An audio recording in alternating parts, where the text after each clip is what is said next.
quick one here. Why do we say scent is subjective? Scent is art.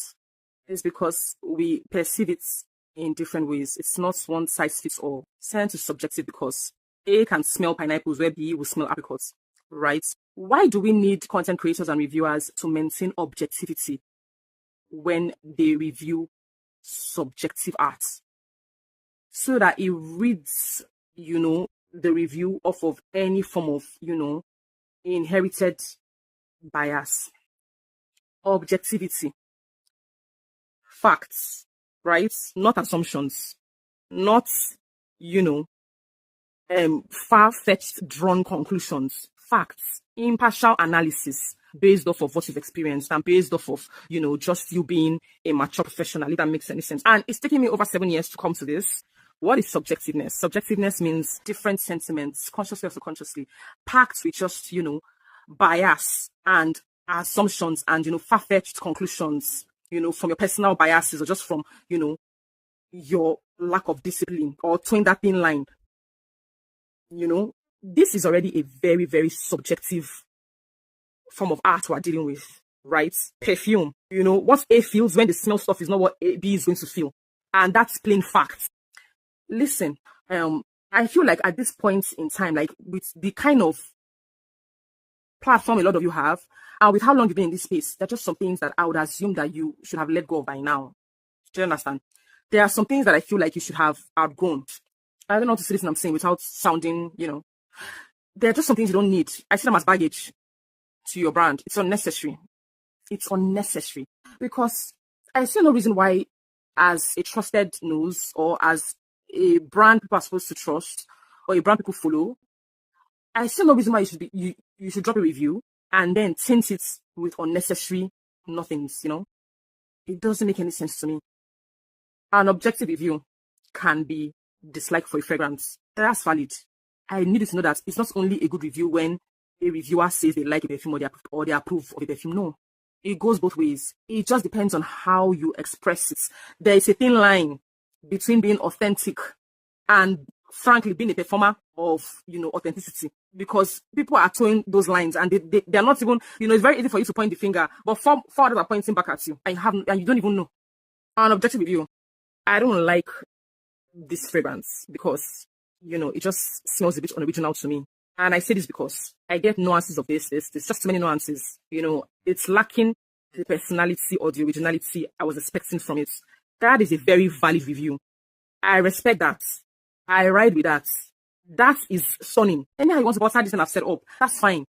When you now begin to dabble into, chartered waters and begin to say things like, and this is my problem with the other people that we think that they've discovered something groundbreaking or so masterful or so, that's not, you see, you're already diving into, unhinged, spaces that have no business with what you're talking about. That already makes you look extremely small and condescending. It has tinted the mastery that you already started with. And it's, you have to be careful. You have no business calling a bunch of people who do not see a fragrance the same way you see it, who do not see a fragrance from your own view. You have no business calling them, foolish or inexperienced, or just inexposed. No, that's madness to me. You can't draw that kind of stupid conclusion. It makes no bloody sense. And guess what? Even if that's the case, like to some degree or whatever, that has no business being in your blood review. And this is whether or not you bought said products or said fragrance with your money, or whether it's PRO. That should have nothing to do with anything. I might, have been in this space behind the scenes for much longer than a lot of you know. So I've seen all of this from every sphere, every corner. It's taking me 7 years to understand some things I'm saying to you now. I don't like tropical scents. I say it all the time. I don't like tropical scents. I don't care for the cults, cults like Ebapora by Joseph scents. I don't care for your God of Fire or your Hama Soma Jama. I don't care for those scents. I don't like cherry. I like specific things. But if I review them, will I now bash them and say, oh, this smells syrupy, this smells like cough syrup? I don't have to. What is going to suffice for the next buyer is, well, this is not my preferred scent profile, because what I call cough syrup, somebody else loves it. People love cherry scents, people love tropical scents, I don't. And that's why we say scent is subjective. What you like cannot be what I like. And if anybody comes to ask me, I'll tell them, well, I don't like it personally, but if that's what you like, then that's fine, you can try it. I won't ask people that like that are stupid or they're foolish. That's not my business. Do you not see what I'm saying?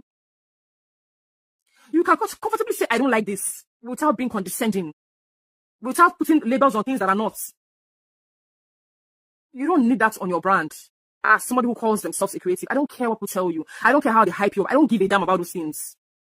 So keep things clean, stripped off of and void of any of these unnecessary biases. If a sense rings so apart to you because you get nuances from other sense you've experienced, that's valid review. That's incredible insight. That's great review. What you don't need, however, is calling other people who like the same sense mundane and basic, and maybe liking it for, whatever reason you've forced yourself to believe, because you need to understand, as in, you need to believe so much that you must be the different one because you have come out to say that this sense is not up to par and you don't understand the hype. So therefore, you think no, there's nothing deep. You know, like that. You haven't done anything spectacular there. All you've done is just be condescending. And if anybody's telling you otherwise, they're lying to you. They can come and hype you up in your reviews and say, oh, this is the reason why I follow you. Oh, yeah, you're very honest. No. People say those things for different reasons. They might mean it. They might also say because they need to be in your good books. So the same way you think other people want to be in the good books of other brands because they need PR. The two truths can exist. Again, subjectivity. You see, Sabi? The same way people can say, oh, if it's not artisanal, if it's not something that smells like smoky shit and Cambodian wood, or has some sort of nonsense depth that even you cannot even wear out of your house. You just need it there to make you feel good and make you feel like, that there's this esteem that you will never admit that it gives you. Once there's hype, you will remove yourself. Even if your spirit likes it, you will have to convince yourself that you don't, so that you can maintain being different and being too cool and being a niche, finding houses that nobody else has ever heard or even cares for, to be very honest. Or, just doing just different things that nobody sends you. Those things can be for clouds. You might not like those scents. We can comfortably tell ourselves that you don't like those things. You can't even spread them out of your house. It might not be true. But we can all draw conclusions. The same way you draw conclusions, Abby. Please, this is so unnecessary. And these things are necessary because guess what? Because the people who do this nonsense are so few, it now makes it look as if they are the semi-gods of the industry. I've seen it all. They are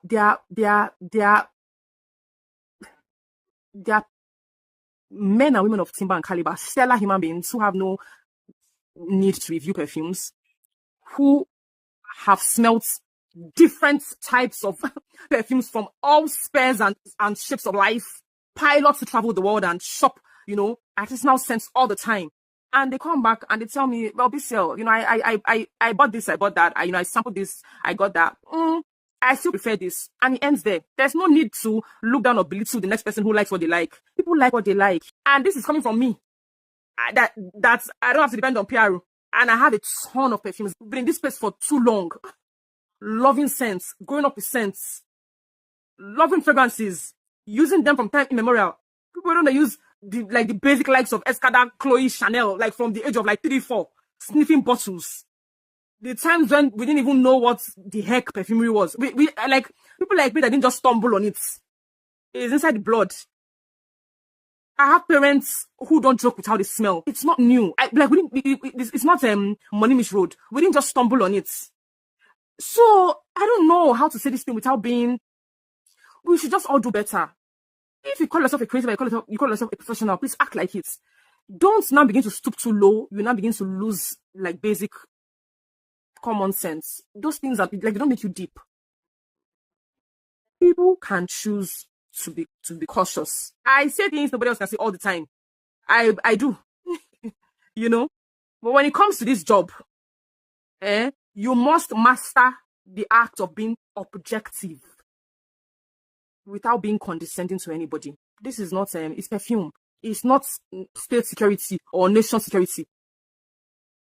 It's not life or death, where you can be brutally honest and damn the consequences. Like I said, being brutally honest comes natural to me. It will take me nothing. Nobody will beat anybody. For adults, in short, it's the easiest thing to do. You know what's hard? Mastering the act of being objective, especially when you have a platform that people actually trust. Let's all do better, is all I'm saying. You have it in you. Dig deep. Yakubu. Manage. Please, do better. That's all. That's all, really.